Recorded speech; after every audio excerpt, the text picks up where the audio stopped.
I'm going to talk about the Jack Kirby exhibit. I don't know, a few days ago, maybe like 4 or 5. I don't remember. In the morning, I got an email from Gore Vidal, and he was like, "Hey, did you hear about this?" And it was a link to a video about the Jack Kirby exhibit. And so I was like, "Oh no!" And so I started watching it, and then I didn't have the chance to watch it all the way, so I just watched a little bit of it. Later, Sleepy Reader sent me a text with the link, and he's like, "Oh, you should really go see this." And I was like, "Really? Why?" And he's like, "I think," he said, it's in Los Angeles." And I'm like, "Really?" I was so dumb because I'm like, "Oh my gosh," so I'm gonna go on Tuesday because the art gallery wasn't open on Monday. On Monday night, I wrote to him, "Oh my gosh, I'm so dumb. I totally thought that the art museum was open." Or no, it was like the morning of I was going to go. And he was like, "What are you talking about? The exhibit started June 30th. And so I thought it was starting July 30th. And so I can't even get my months correct." And I was like, "Oh my God." So I went and took a shower and I went. And I was there kind of right when it opened. And it was not in a very nice part of town. Now, a few months ago, I don't know if you might remember, my niece was visiting and we walked all across this bridge. And so it was kind of neat seeing the bridge from the ground level. And as I was walking around, I take pictures when I see some art. And so there's the gallery, there's my car, there's the gallery, Corey Helford Gallery. I'm going to have to say the gallery was pretty huge. It was way bigger than I expected. So when you walk in, the bad thing is they didn't have much for sale there, which I was sad. They basically had graphic novels, Jack Kirby graphic novels, which you could, buy at any comic store. But they did have these 4 art pieces, prints. And I actually wrote to my husband, I'm like, "I'm thinking about buying that one. It's $75. And he wrote me, "No, where are you going to hang it? In the bathroom? You don't have any space." That's how he treats me, but he's so right. Okay, I won't buy it. So I missed out on that, but they had those 4 that you could buy. Now, as you can see, when you walk in, it has the big gallery space, and they had like 1 huge space, and then like 3 side spaces, like you would walk in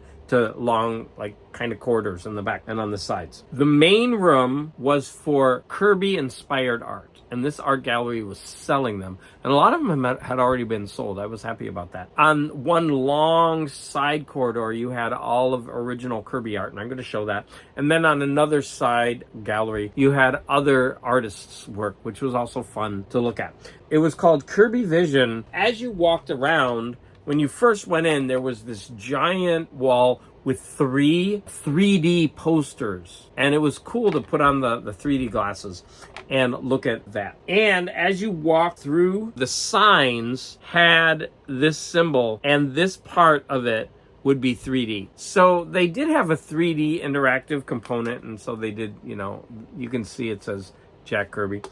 And I'm going to have to say that overall, I really, really enjoyed this art exhibit. And when I got there, I was the only one there, and I was the only one there for a long time. Later, a man and his dog showed up, and then about 10 minutes after that, another man came, and he had an iPad, and he was like filming everything. As soon as you walk in, there was a newsstand, and it was so cool because it was filled with these comics. You could see that from a different angle. They layered it so that you would have Kirby original art, and then below it you would have things that weren't original, but in some cases there would be comics, but then there would be like photos. Like this wasn't an original piece, but it would be there to give some context. So this is an example of a 3D image that he worked on where he himself layered the pieces one on top of each other. They did have original art pieces like that. They also had some of his multimedia pieces where he would take pictures and incorporate them into his drawings. On the other side of the wall were the 3D posters, and then I just loved this wall the most, of that giant galactic.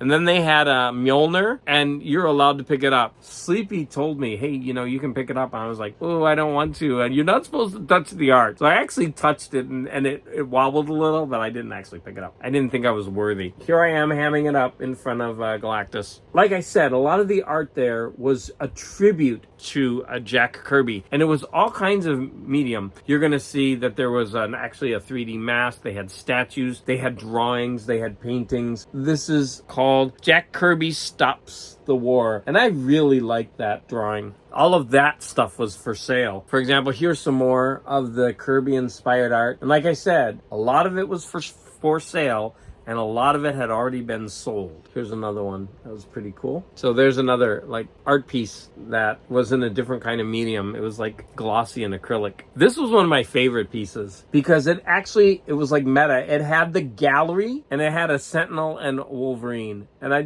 thought that was pretty cool. I really like that because it incorporated the gallery that we're actually in. So this was the area that had the original Jack Kirby art. It was this like long corridor. Like I said, they would have descriptions, they would have original art, they would have comics down here. And so I'm just going to show some of the Kirby art. There's the logo. And of course, there were the 3D aspects of it.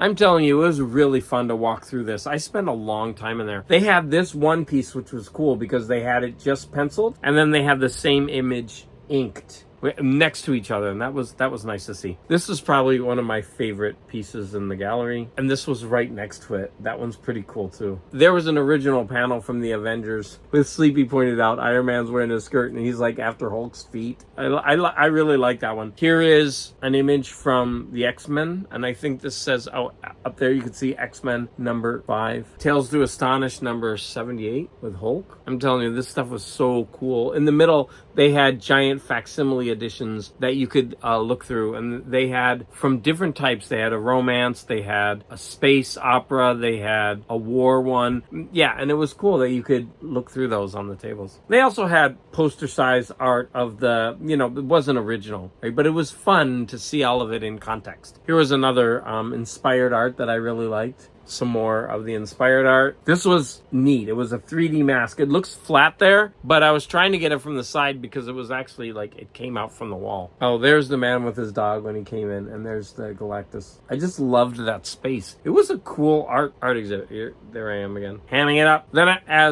when I left, I went to a brewery to see if they had any neat cans, and there I am in the brewery. And I have to say, I had a cider there, and it was warm out, so that cider tasted so good. I also hammed it up with some local art. I had to stop my car for that one. I was in another area of town where I went to that comic book store. I bought 2 of these juices. I bought that one for my husband, and I was shocked. I picked 2, put it on the counter, and it was $22. I was like, my jaw almost dropped. But after I drank it, it was so delicious. And I thought to myself, it was actually worth it. Everything was natural. I actually really appreciated it. And for me, that might have been the best $11 I spent all day. It hit the spot when I needed it as I was walking around. There was another art piece in there, and I thought some of you would get a kick out of that. It's Hello Kitty with the Rolling Stones mouth. Whoa, this video is already 50 minutes. This is probably one of my longest that I've ever done, and I didn't even have 2 days. Remember, I'm filming this on Wednesday. So if you stuck around this long, hats off to you, because me going through all 50 album covers was probably really boring, and I'm sorry for that, but I also thank you. I will see you again regularly scheduled time, even though for you this is regularly scheduled, next week. Everybody, thanks for sticking around, and have a great week.